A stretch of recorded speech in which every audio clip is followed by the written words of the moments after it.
comment rendre efficaces les exercices RNP dans la pratique sportive. Donc, pour ce nouveau quart d'heure neuro, on se retrouve avec Romain pour parler justement des exercices RNP qu'on va appliquer au fur et à mesure qu'on va mettre en place pour la discipline sportive. Romain, je te laisse commencer, si ça te va, hein. Ouais, ça me va, ça me va. Comment faire? En fait, on parle de la notion de transfert, en gros. Comment faire en sorte que ce que tu proposes à l'entraînement comme exercice amène une amélioration de performance sur le terrain. Je pense qu'on peut ouvrir aussi sur ce qu'on appelle les compétences. Comment améliorer une compétence? Donc, une compétence en anglais, on parle de skills. Donc, c'est un changement de direction, ça peut être ta passe plat du pied, ta transversale, ça peut être une passe au hand aussi, ton coup droit au tennis, etc. Un skills, une compétence. Cette compétence, en fait, c'est les affordances, c'est-à-dire les informations autour de toi, fois tes capacités d'action. Et quand on parle de capacité d'action, on parle de qualité physique à un moment T et optimisation aussi du système nerveux. Donc, du coup, le rôle de RNP, donc réathlétisation neuroperformance, reprogrammation neuroposturale, euh, l'idée, ça va être de jouer avec la boucle sensorimotrice pour améliorer le champ des affordances, parce qu'on parle de champ parce qu'il y en a beaucoup, d'accord? Le champ des affordances et faire en sorte que le système nerveux soit optimisé chez le sportif en face de nous, à savoir qu'il soit à son 100% génétique à un moment T, avec le développement des qualités physiques, etc. Et en fait, les affordances en couple avec les qualités à un moment donné, donc les capacités d'action, vont te donner à un moment T tes compétences, tes skills.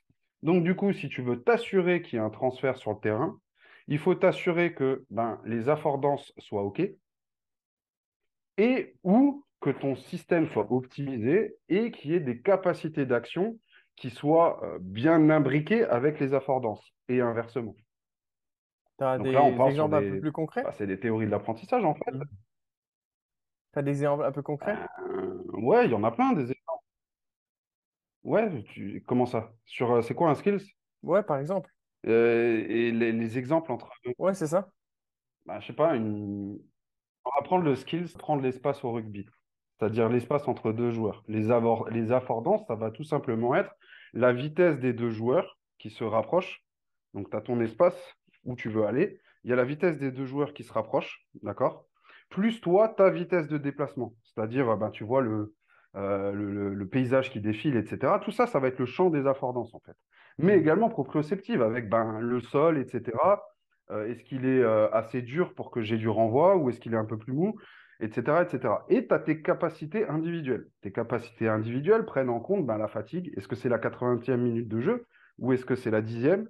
Et quelles sont, à un moment T, tes capacités au feeling, de vitesse, etc.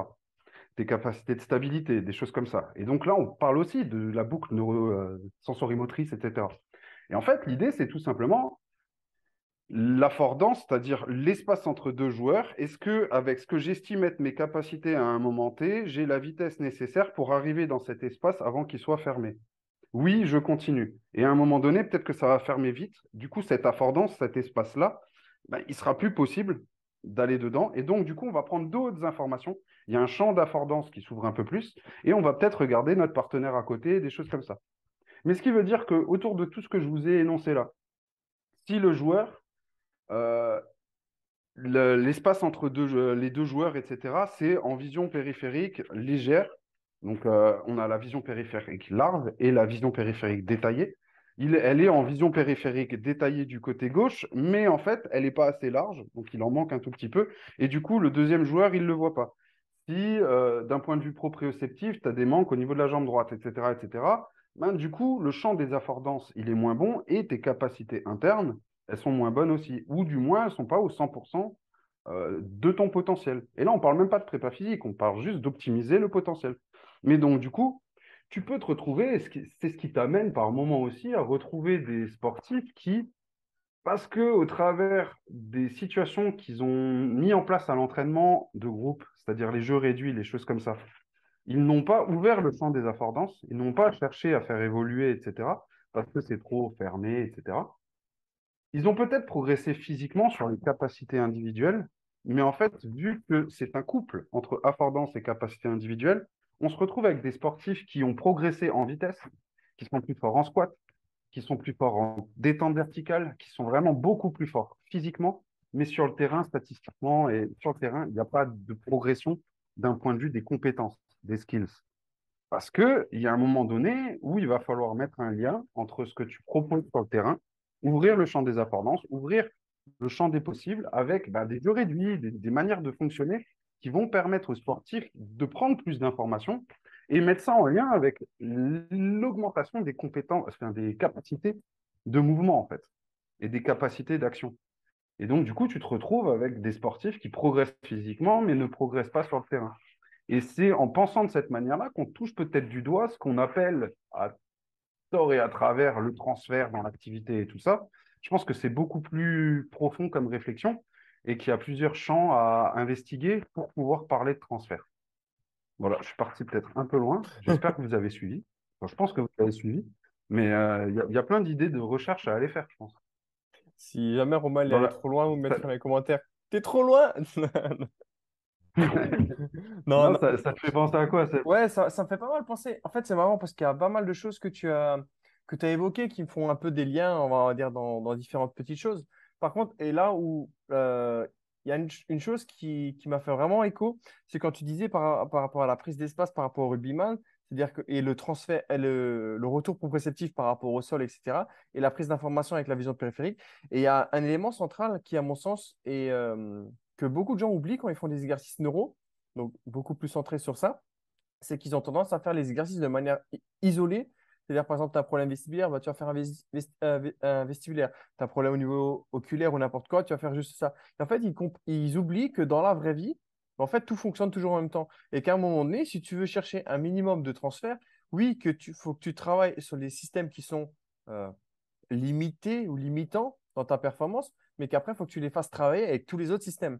Parce que dans la vraie vie, ils vont toujours travailler en même temps. C'est pas d'un côté, tu as juste ta proprio. D'un côté, tu fais juste du visuel. D'un côté, tu fais du vestibulaire. C'est qu'à un moment donné, ils vont tous devoir travailler ensemble. Et que si aujourd'hui, faut pas oublier une chose, c'est que ton cerveau, il est pas con, pardon pour l'expression, il est pas con. Il va chercher à s'adapter. C'est-à-dire que si ton système visuel, il est un petit peu limitant ou défaillant, bah, tu as les autres systèmes qui vont essayer de compenser cette perte-là.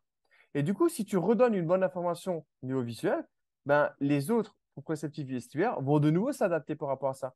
Et l'idée, c'est qu'il faut que tu les réapprennes aussi à travailler ensemble, mais de la bonne manière. Et à un moment donné, que tu le veuilles ou non, tu es obligé de stacker, comme on dit ça, tous les faire travailler ensemble pour avoir un meilleur résultat possible. C'est surtout ça qui m'a fait écho dans tout ce que tu disais. Même s'il y a encore d'autres choses. Mais Ouais. Et là, on en revient sur la base de chez Basque et Bernstein, par exemple, avec répétition sans répétition. Où en fait, on va remettre tout d'équerre, tout travailler ensemble, mais sans chercher à répéter sous forme de modèle. Hmm. Et on va ouvrir le champ des possibles. Et il y en a beaucoup qui parlent des capacités motrices, etc., d'ouvrir les apprentissages moteurs, ces choses-là. Ben, quelque part, c'est ouvrir le champ des affordances et ouvrir le champ des capacités de mouvement, en fait. Et les deux vont ensemble. Voilà. Et dans cette ouverture, à mon sens, ça doit être dans un environnement non prédictif, comme tu disais, par rapport à ce schéma de Mhm. sans répétition, tout le temps la même chose, etc. Ben, en fait, non, c'est même plutôt l'inverse qu'on va rechercher parce qu'il faut que tu sois ouvert à toutes les possibilités et c'est comme ça que tu as le plus de résultats finalement sur le terrain, en fait. Ouais, ouais, clairement. Et c'est là où tu as le plus de progrès rapide et efficace, mais même au travers d'exercices de prépa physique pur et dur, si on peut dire. Et c'est ça qui est cool, en fait. Sauf qu'on a trop tendance à fonctionner sous format modèle, un peu comme des ordinateurs, en fait. Mhm. Mais sauf que ça a été mis en avant que c'était pas la manière la plus efficace d'apprendre et ou en tout cas d'avoir des progrès en tant que sportif. Voilà. Bon, ben voilà, je pense que c'est pas mal pour un Je pense qu'il y quart a quelques d'heure. petits trucs à chercher. Il y a quelques petits trucs à Ouais. chercher. En tout cas, on en profite. Et pour finir, la semaine prochaine, on se retrouve à Bordeaux pour un atelier d'introduction. Et il y a eu une annulation. Du coup, on était complet. Du coup, il reste une place disponible. Si jamais vous êtes intéressé, vous avez juste à nous écrire et on vous filera toutes les informations par rapport à cet atelier. On est tout bon? Premier arrivé, premier servi. Ouais, ouais, parce qu'il y a une seule place. Il était complet avant. Le mieux, c'est que dès que tu as fini une quart d'heure, tac, tu nous écris. Sur ce, Je- ben, Ouais. merci à tous et puis ben, à très vite. Ciao, ciao. Salut tout le monde.